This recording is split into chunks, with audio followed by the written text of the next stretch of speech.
Enchantée. Eddie is at the grocery store. A woman smiles at him. He smashes his shopping cart into some bananas, but tries to play it cool. Bonjour, je m'appelle Eddie. Et vous? Je m'appelle Marie. Enchantée, Marie. Marie smiles at Eddie.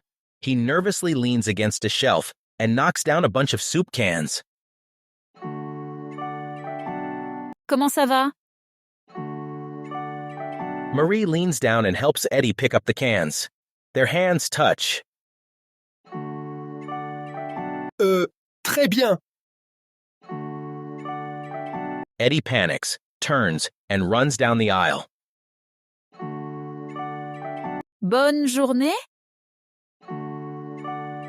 Write your answer to the question, Eddie was too nervous to talk to Mary, in the comments below.